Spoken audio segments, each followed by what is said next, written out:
O sea, no sé, así mire que Qué barbaridad, de mi querido amigo Sí, Monserrat hoy día Reyes, tiene que irse a confesar, ¿ah? No, yo no me confieso con él. Hacemos, El sordo, el sordo. Con el Tenemos un sordo. corazón que se lo vamos a prestar, lo va a necesitar. Gracias. Bueno, pero quiero saludar a mucha gente que nos ha escrito hace un momento y ir a la entrevista. Por favor, Alberto, que nos ha tenido, pero no Quintana, que nos ha tenido la amabilidad de escribir. También a Ricardo, muchas gracias, querido amigo. También nos escribe y nos dice que buen programa, bien que hayan cambiado el tema. A Víctor Hugo, a Michael y a Erika, que todos nos están escribiendo, y muchas gracias por su amabilidad. Hoy vamos a cambiar el tema político, ya lo hicimos de mañana, estuvo el gobernador de Loja, luego estuvo el alcalde en su enlace, después tuvimos a un entrevistado que es más jurídico, pero con temas políticos. Ron. Señor Ron, el doctor Ron, que es muy bueno. Pero Javier Segarra hace algunos días me venía diciendo que íbamos a traer a un ecuatoriano que trabajaba en la NASA. Arranque usted, querido amigo. Increíble. Y seguimos nosotros porque hay Gracias. tiempo para conversar con él mismo. Aquí está con nosotros. Gracias, Eduardo. Sí, está con nosotros Juan Pablo León, quien es un ecuatoriano que está en la NASA. Así de sencillo nos suena para nosotros, pero es joven. ¿Cuántos años? Primero, buenos días, Juan Pablo, y gracias por estar acá en los estudios de I99. Bienvenido. Sí, muchísimas gracias, y nuevamente muchísimas gracias por la invitación. Es un gran placer poder estar aquí y poder conversar. Juan Pablo, ¿cuántos años tienes? Tengo 33 años. ¿Cómo surge de un guayaquileño que termina sus estudios secundarios y se va a experimentar en otro lado del mundo y llega a estar en la NASA? Creo que fue el simple hecho de querer es un poco más de lo que a veces ya la sociedad ya nos inculca y nos pone, ¿verdad? Es salir de esa caja. Y nuevamente es tratar de experimentar y es encontrar la pasión que al final es lo que nos empuja cada día, ¿verdad? Y también es hacer ya la diferencia, sea en campos aeroespaciales como en cualquier otro campo. ¿Y cómo logras entrar? Bueno, realmente fue un largo proceso. Todo comenzó como un sueño, pero hubieron muchos sacrificios. Yo estudié aquí en Guayaquil. Yo me gradué del Colegio Americano de Guayaquil como químico biólogo. ¿Ya? Entonces, la física y la matemática para mí eran un cero a la izquierda. Realmente no tenía, son conocimientos... Somos dos. Ya. Muy bueno. No lo va a entender Juan Pablo, pero es muy buena. Después se lo explicamos. Después se lo explicamos. Perfecto, No es nada perfecto. más. No Y hay ningún entonces... Entonces, nuevamente es el querer, es un poco más y salir ya de ese status quo que a veces ya la sociedad sí ya nos pone. Entonces, gracias a ciertos profesores que me ayudaron es a abrir un poco más ya los ojos a otras posibilidades, a comenzar es a dar de comer a esa curiosidad.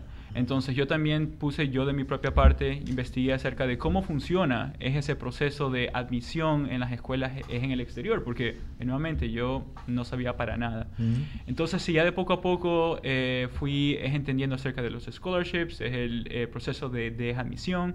En fin, pude entrar a una universidad en la Florida llamada Florida Institute of Technology, que está localizada en una ciudad llamada Melbourne, muy cerca de Cabo Cañaveral, donde está uno de los 11 centros que le pertenecen es a la NASA. Entonces ahí yo adquirí mi título de ingeniero eléctrico y un año después adquirí mi máster en ingeniería eléctrica. Especializado en Spacecraft Design, lo cual en la traducción se traduce a diseño de naves espaciales. Pero durante ese proceso de transición entre el título de ingeniero y luego de el máster, me dieron la oportunidad de ser parte de la familia de JPL, el cual es uno de los laboratorios ya de la NASA. JPL es una sigla que significa Jet Propulsion Laboratory. Y ese laboratorio está localizado en Pasadena, en California. Así es. Entonces, pero mucho antes de eso, como ya les estaba explicando de manera un poco más informal, yo sí sentí de que todos los aplicantes pasamos por un proceso de evaluación, filtros, ¿verdad? Entonces, todo comenzó cuando un representante de JPL fue a nuestra universidad y nos planteó un problema.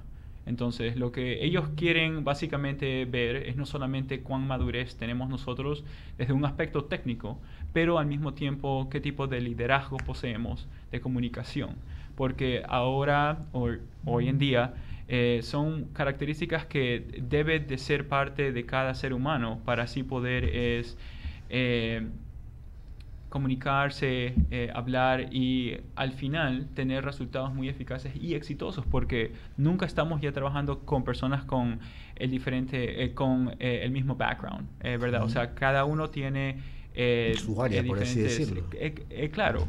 Entonces, lo más importante es, como yo le estaba explicando a unos amigos y unos familiares, es dejar de ser ese caballo ciego. Con mirada al frente, sino laterales, correcto. Exactamente. Sí. Entonces, y hay gente que es así. Abierta, y hay mucha gente que es así, ¿verdad? O sea, pueden ser como el caballo, solo mira al frente, nada. Pero realmente son muy cerrados, ¿verdad? Entonces, después de todo ese proceso, yo decliné en mi primera oferta CIA de la NASA, porque de manera personal sí yo sentí de que ese no era el momento de comenzar a trabajar para la NASA, pero nuevamente como el interés aún estaba ahí un año después de sacar ya mi masterado, me volvieron a hablar y la oferta aún estaba en pie. Entonces desde ahí han sido más de 10 años trabajando ya para la NASA. He trabajado en proyectos que estudian nuestro planeta. También participé en el equipo del helicóptero de Marte que fue lanzado de Marte. No hace poco, así es. El que fue a Marte. El que fue a Marte, así es. Y ahora...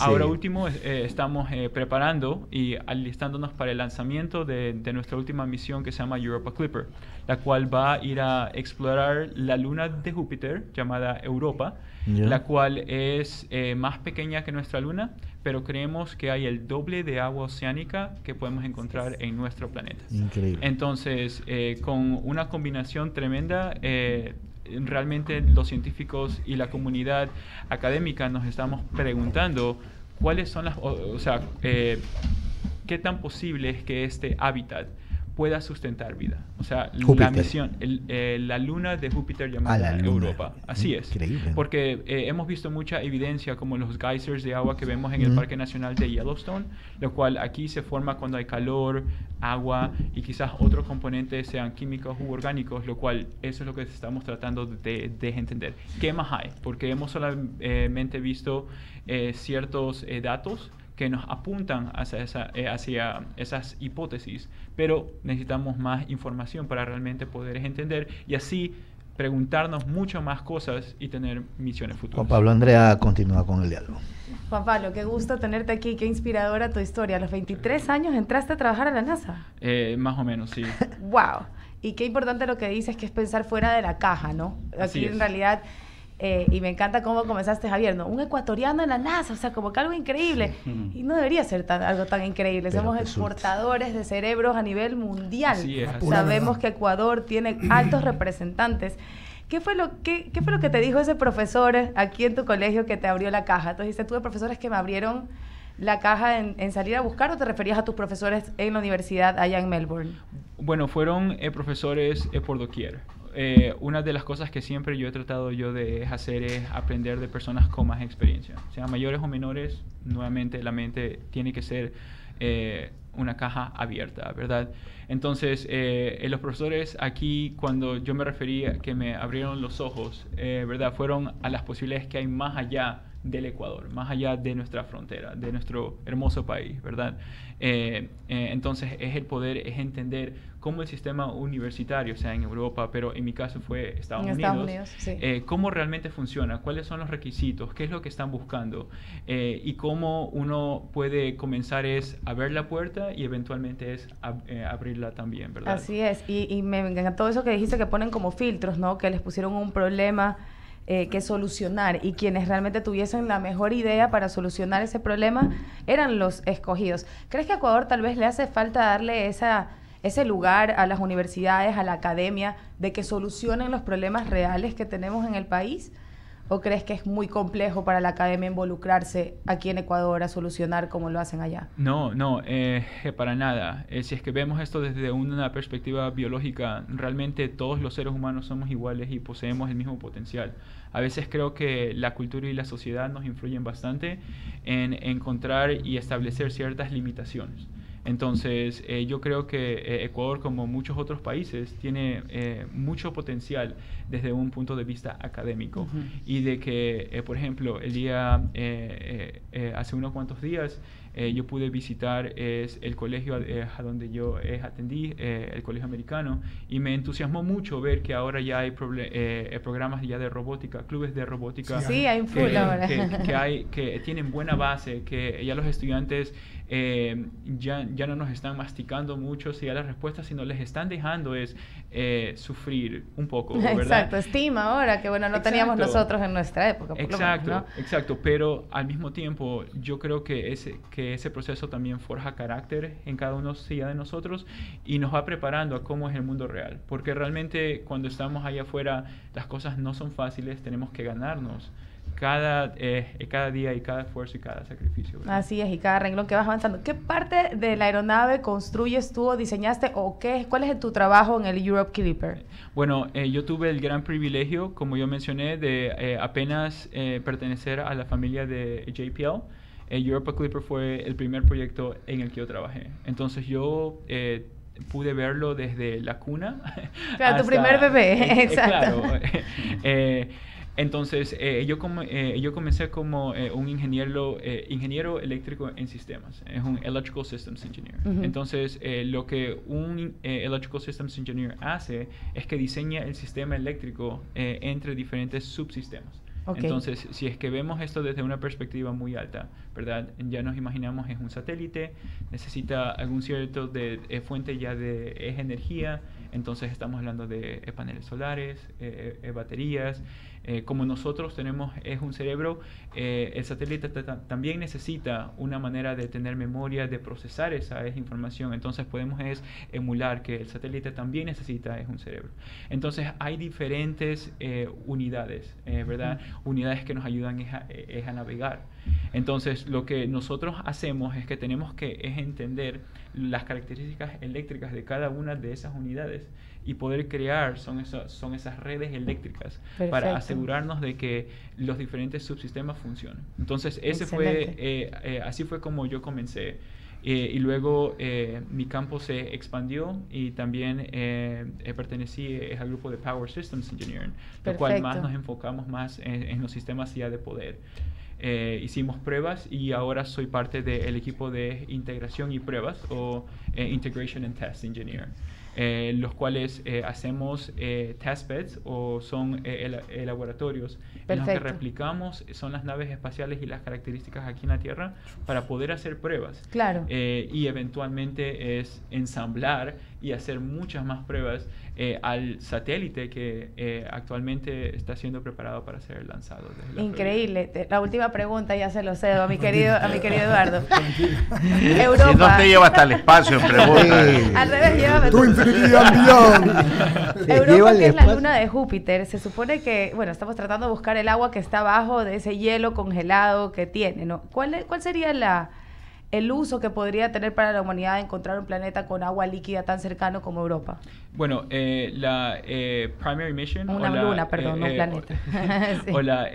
O el objetivo primario ya de esta misión no es de buscar el agua, sino de entender cuán habitable es esta luna en base a las observaciones que ya se han hecho. Entonces, en este momento no nos estamos preguntando cómo podemos traer esa agua. Pero hay agua líquida, ya la encontraron. Las hipótesis nos están guiando a que hay ciertos océanos. Okay. Con otros satélites ya hemos hecho observaciones con nuestros instrumentos científicos y hemos podido observar mucha evidencia fuerte de que un océano existe debajo de esta capa de hielo de la luna de Europa. Y nuevamente, no es que estamos pensando traer el agua acá, lo cual creo que en futuras misiones, y esto es para futuras generaciones, ellos se podrían estar planteando son esas preguntas y resolver esos problemas. Pero en el día de hoy estamos tratando de entender cuán habitable puede ser esa luna, porque nuevamente todas las observaciones que hemos hecho hasta ahora indican de que hay una especie de trinidad, o quizás hay un cuarto factor ahí. Entonces, si es que tenemos es el agua líquida, ¿verdad? Tenemos los componentes químicos orgánicos, los cuales aún estamos investigando, es un poco carbono, más, nitrógeno, hidrógeno. carbón, ¿verdad? Y luego finalmente también tenemos algunas fuentes ya de calor, lo cual sabemos que el planeta de Júpiter, por el campo gravitacional que ejerce sobre la Luna, crea una especie de movimiento geográfico en la Luna en sí. Entonces, si es que nos podemos imaginar una ya de esas bolas que a veces aplastamos cuando estamos estresados, ¿verdad? Esas que tenía aquí, Eduardito. Él venía con uno, estaba en proceso de rehabilitación con su mano. Sí. Perfecto. Exacto, o sea, se contrae y se expande. Exactamente. Entonces, hay fuerzas que están actuando sobre esta luna, la cual, gracias a ese movimiento cinético, está generando cierto nivel de energía. Calor, claro. Entonces, todas esas posibilidades, y al mismo tiempo aquí en nuestro propio planeta, en las profundidades ya de los océanos, lo más cercano es Galápagos, hemos visto son esos thermal vents, esos volcanes subterráneos, esas ventosas térmicas por donde sale el agua muy caliente, donde hay también microorganismos muy extremos que podrían encontrarse en lugares tan extremos como otras lunas. Exactamente. Entonces, ¿quién quita la posibilidad? ¿Verdad? Entonces, hay algunas bacterias que sobreviven a esas condiciones allá. Exactamente. Wow. Entonces queremos o sea, es algo de ciencia ficción. Se vienen películas, chicos, se vienen películas. Y en ese mismo contexto voy a preguntar, primeramente, realmente lo que dijo Javier Segarra, es un orgullo tener un compatriota, y eso demuestra, en este caso sabemos, pero hay 500.000, por no decir en todas partes del mundo, haciendo cosas. Ramiro, Javier, Golito, Andrea, veo que están, pero qué bueno que haya podido visibilizar esto. Voy a hacer una pregunta o dos preguntas rápidas para que contestemos brevemente, pero que son de mucho interés para la gente. Se dice que hay algún tipo en estos organismos internacionales a veces de racismo contra los latinos. ¿Lo sintió usted? No, realmente yo creo que nuestras instituciones han puesto reglamentos y ahora hay más entendimiento y es aceptación hacia las personas de otras culturas y étnicas. Nuevamente, el mundo no es perfecto, ¿verdad?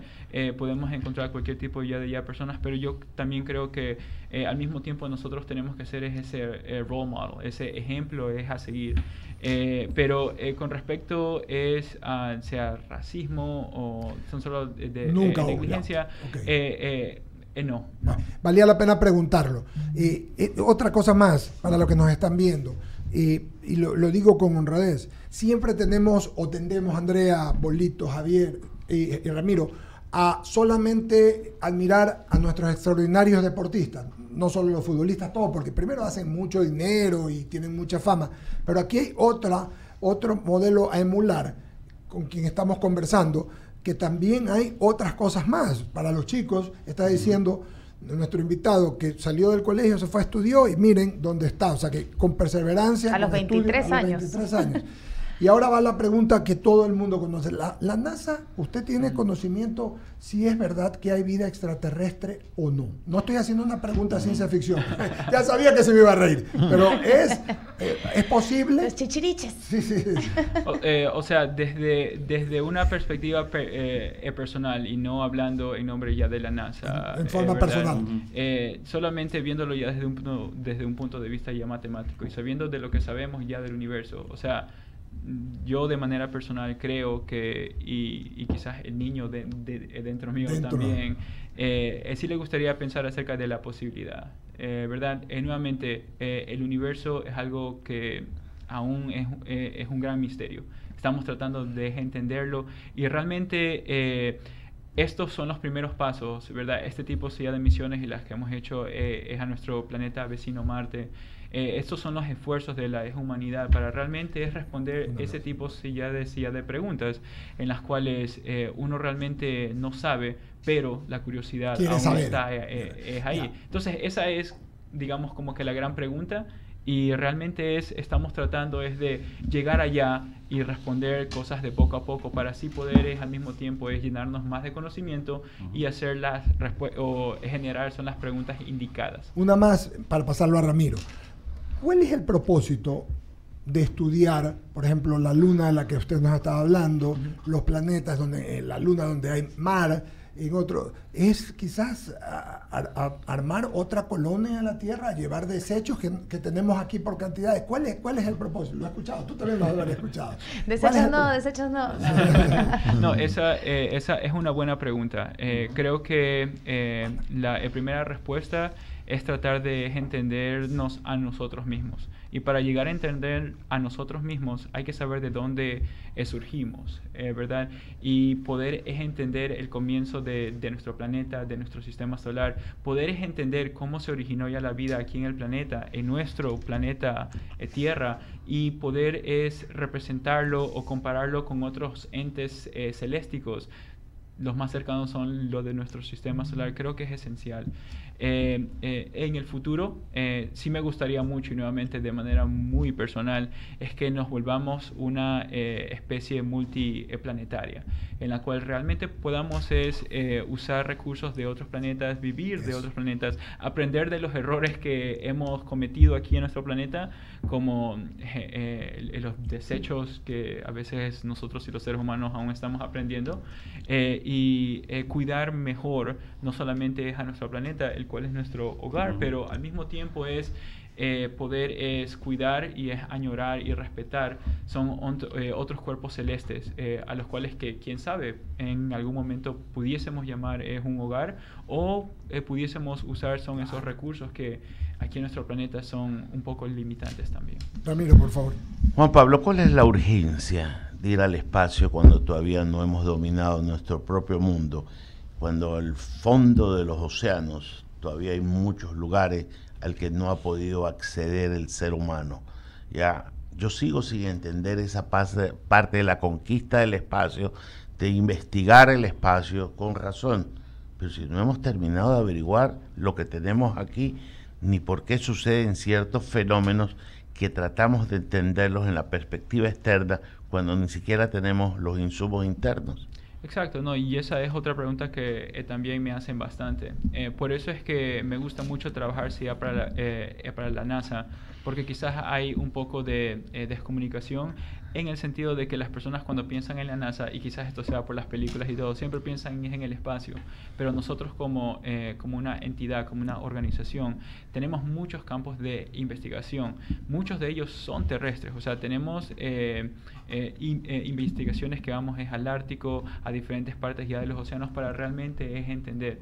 Nosotros también somos conscientes de que quizás como nosotros como institución no tengamos cierto conocimiento técnico o no seamos buenos en ciertas cosas. Por eso es que hacemos muchos partnerships y trabajamos con muchos otros laboratorios que quizás sepan hacer cosas de una manera mucho más eficaz, mucho más eficiente. Es que hay cosas como, por ejemplo, que en determinadas cadenas, círculos montañosos, encuentras dentro de sus paredes peces. O sea, hay cosas inexplicables, como que en algún momento lo puedes leer desde la Biblia, el diluvio universal, desde el que lo quiere ver desde otro punto de vista, la gran implosión del planeta, pero todavía hay muchas cosas sin responder dentro de nuestro propio mundo. Así es, y nuevamente, en nosotros como institución tenemos muchos equipos tratando de resolver problemas en diferentes áreas. Ahora, al mismo tiempo, lo más importante y lo que sí me gustaría traer un poco más de conciencia es que hay muchos niveles tecnológicos que se han desarrollado gracias a las misiones espaciales que la NASA y ahora muchas otras instituciones privadas están haciendo. Entonces, contamos con el GPS, con los celulares, con ese tipo de tecnología. Y bueno, yo sí uso mucho la página de la NASA de cambio climático. Es siga una nomás, gran fuente de información. Siga nomás. No permisa, como la gallina. En realidad yo, bueno, he tenido el gusto de hablar del tema del cambio climático justamente basado en las imágenes de la NASA, gracias a la página que ustedes tienen. Yo podría dar testimonio que la NASA, si no solo se ha preocupado de mirar hacia arriba, justamente por esta preocupación, y ha sido un pilar fundamental de los datos científicos que se usan hoy en día para dirigir el problema del cambio climático. Así es, así es. Gracias a esa tecnología, ¿no? También, que aplican. Jaimito, Sí. ¿verdad? Jaimito querido. Bien. Increíble. Me emociono. Sí, está bien esa emoción, me parece muy bien. Es interesante su pregunta. Bueno, la verdad es que una bienvenida al invitado y la verdad es que hablando un poco del tema más de la NASA como tal, que si bien es cierto no está solamente dirigido hacia el espacio, sin embargo hemos visto dos accidentes que han marcado una diferencia. La primera en Columbia en el 2003 y la otra en el 86 en el Challenger.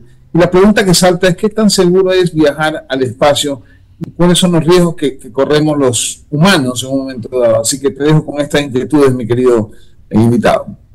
Sí, eso también es una buena pregunta y yo me acuerdo porque yo sí siempre me ha gustado ya la historia y siempre he creído que la historia está ahí más para enseñarnos y así poder evitar ciertos errores. Con respecto a la seguridad, me gustaría proveer un poco más de información, pero el laboratorio de JPL en lo que nos enfocamos más es la exploración espacial robótica, ¿verdad? Pero lo que puedo yo decir acerca de los accidentes que han habido es en el pasado, es que realmente fueron muy desafortunados.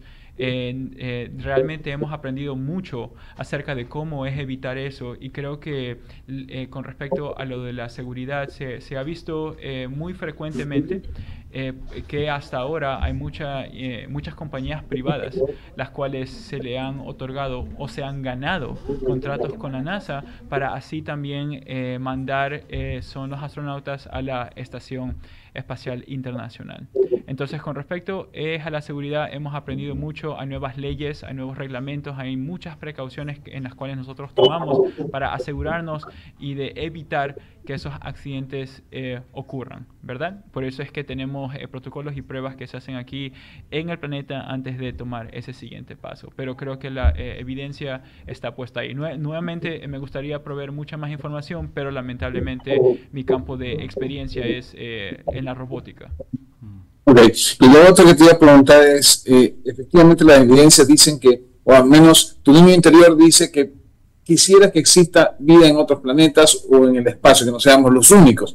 La pregunta del millón: ¿se puede vivir en Marte, en Júpiter, según las evidencias encontramos o no? O sea, el vivir depende también, creo que para responder esa pregunta también tenemos que añadir qué calidad de vida estamos esperando tener, ¿verdad? Ahorita estamos desarrollando y haciendo muchas pruebas aquí dentro de nuestro planeta para simular el ambiente y son las condiciones climáticas de diferentes entidades celestes. El vivir ahí no sería como vivir aquí en nuestro planeta definitivamente y aún estamos perfeccionando es la trayectoria orbital de cómo llegaríamos allá y regresaríamos de manera mucho más eficaz y eficiente, ya que los recursos también pueden ser muy limitantes en ellos. ¿Pero hay pruebas que existe oxígeno o no? ¿Perdón? ¿Existe oxígeno en Júpiter o en Marte? No. No. Por eso nuestro robot Perseverance, que se lanzó hace un par de años o hace un año, llevó consigo un tech demo que se llama MOXIE. MOXIE, el labor de este instrumento científico o un tech demo fue de transformar los componentes que se encuentran en Marte en oxígeno y se pudo decir sí podemos.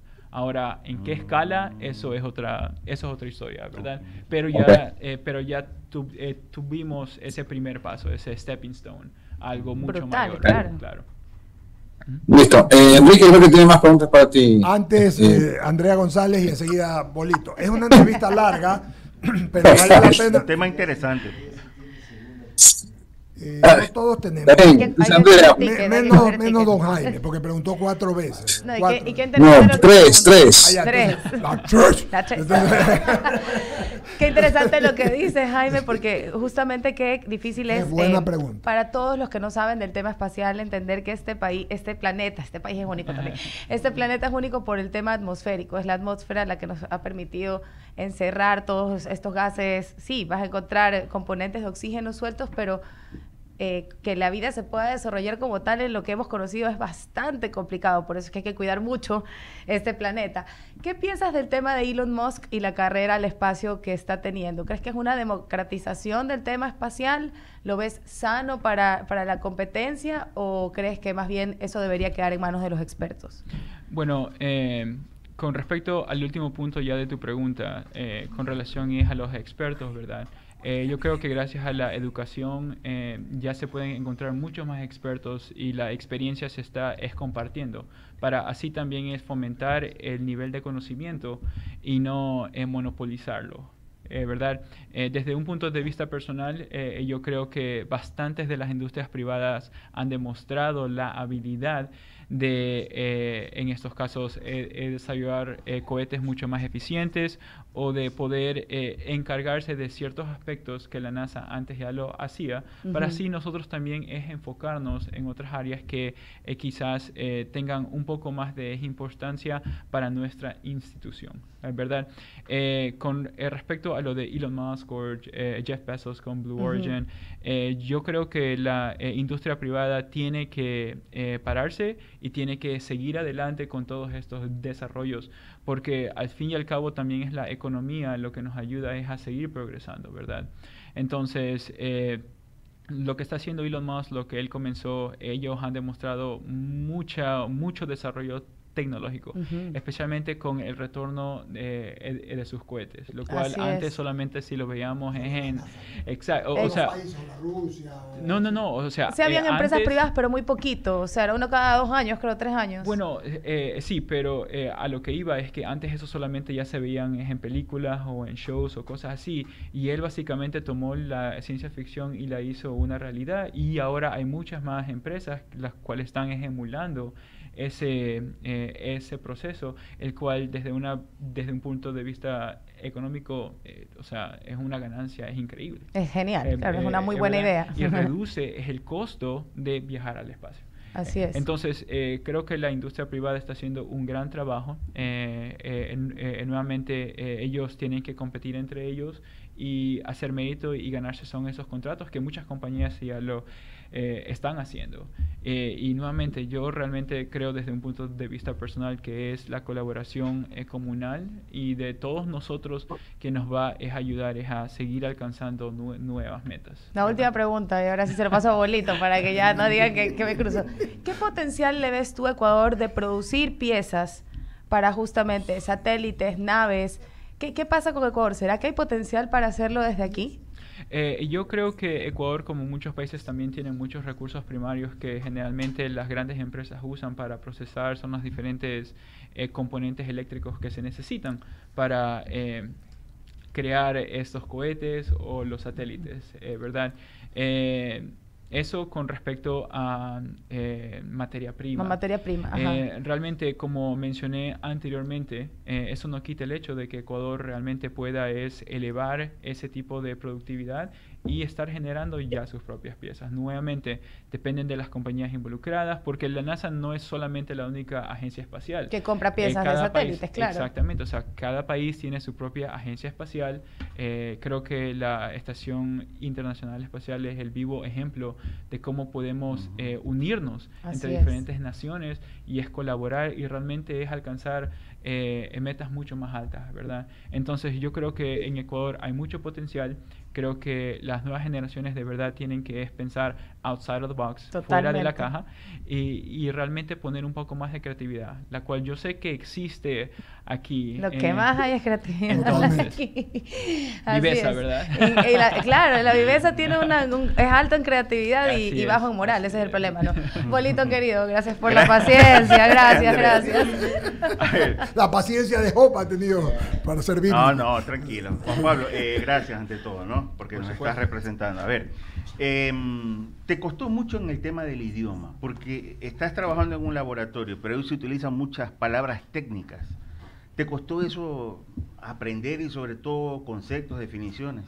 Sí, eso realmente fue un gran obstáculo, pero creo que también estoy muy agradecido por el nivel de inglés que yo recibí en la secundaria y en la primaria, la cual me ayudaron también a tener buenas bases.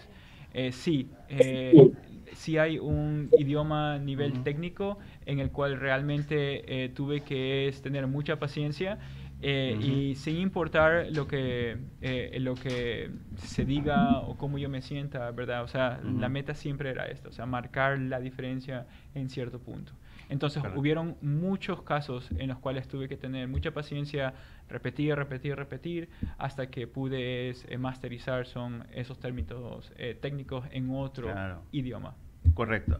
Y dos preguntas conspiranoicas. Una, ¿qué piensas tú de la teoría de la Tierra plana? Porque hay los movimientos terraplaneros que dicen que la Tierra no es redonda sino plana. Sí. Ahí está, Jaime lo puede certificar. Y la otra, hay quienes piensan que el hombre nunca pisó la luna, y principalmente los chinos hasta ahora se resisten a creer que el hombre ha pisado la luna. ¿Cuál es tu criterio en esas dos preguntas? Bien conspirativa la segunda. Claro, por que supuesto. Fue mentira, que fue en un desierto, así dice que lo del año 70. Y los japoneses incluso, los chinos. Los chinos fueron. Sí. Pero ni siquiera nacieron. No, pero tienes que haberte yo tampoco, pero allá, leí. ¿no? Yo tampoco, pero leí. Claro. O sea, como yo dije anteriormente, a mí siempre me ha gustado ya la historia. Siempre he visto que ya la historia es una fuente de conocimiento en la cual nos está tratando de enseñar qué es lo que no tenemos que hacer para romper ciertos ciclos, ¿verdad? Ciertos ciclos viciosos. Pero para responder su pregunta, la primera acerca de la Tierra es plana, realmente creo que hay mucha evidencia que apunta a lo contrario. No creo que hay evidencia muy sustentable para realmente decir si la Tierra es plana. Muchas observaciones, muchas pruebas nos han enseñado que realmente la Tierra es algo de redonda. Bueno, es achacada en los polos, ¿verdad? Como ovalada, sí, ¿no? Ovalada. Así es. Pero que realmente no es plana. Creo que desde un punto de vista físico es un poco improbable que una entidad... Esa es científico. Pero nuevamente, o sea, para poder respaldar lo que acabé de decir, realmente se necesita muchas más pruebas. Pero solamente con mi propio conocimiento y mi lógica no creo que una entidad celeste pueda llegar a ser plana. Quizás sí existan, ¿verdad? Como ciertas galaxias o no, pero con relación a nuestro planeta, no, en base a las observaciones que hemos hecho. Y de ahí... el hombre llegó a la luna. Sí, o sea, yo sé y creo que las novelas conspiradoras es algo que nos entretiene a muchos, inclusive es a mí, a veces sí os leo porque es una forma de entretenimiento, pero pero los hechos son los hechos. Es verdad, las misiones ya de Apolo ocurrieron, hay mucha evidencia nuevamente.